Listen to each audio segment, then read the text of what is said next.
are here, we will enter the Prague Castle. I'm going to show you from outside the cathedral. It's right now they're building here some new organ pipes. Otherwise, it was open even for the people without ticket. But right now, because they are working, so that's why that's only for people who have tickets.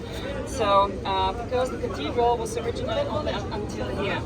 Until the transept. It was a place where we originally had some small church dedicated again to Saint Vitus or Vitus in the different English pronunciations. Then we had the basilica, but when the archbishopric was established, they started with the construction of the cathedral. You're going to see in a few seconds, it looks a little bit like the cathedrals in Germany and France. It is not a surprising fact because the first architect came from France in 1344, the second one for Germany, and his family took part in the construction of the biggest Gothic cathedral in the world, that is in Cologne. They participated in the construction of the church in Vienna of St. Stephen, in Strasbourg, and so on. So they're quite similar when you are going to see. But unfortunately, when they started the Hussite Wars, so John Hus was the one who wanted to reform the church, and he, for instance, considered that we are all equal in front of the face of God.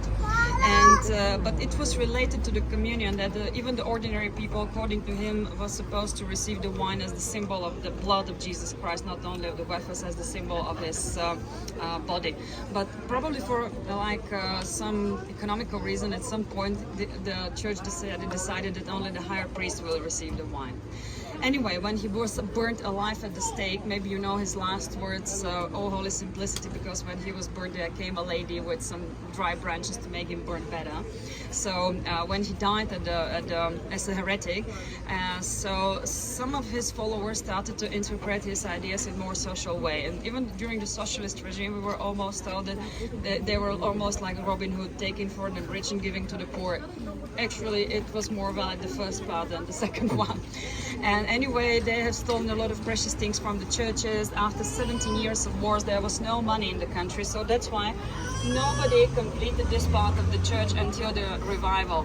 Because later we became a provincial town when this capital moved to Vienna, and so this is the new part of the cathedral. And originally there was placed the organ, but they had to actually rotate the wall, and it was too small for this church. So that's why I'm going now back to the information about the organ we are now having, and we now construct here a new one.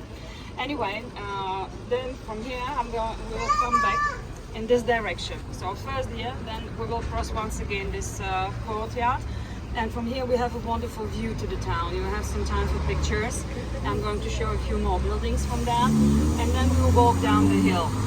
When we walk down the hill through the most romantic part of the city, the lesser town, where since the 16th century more or less the nobility lived, after some big fire they built their residences close to the royal residence, then you will have this free time before the Charles Bridge.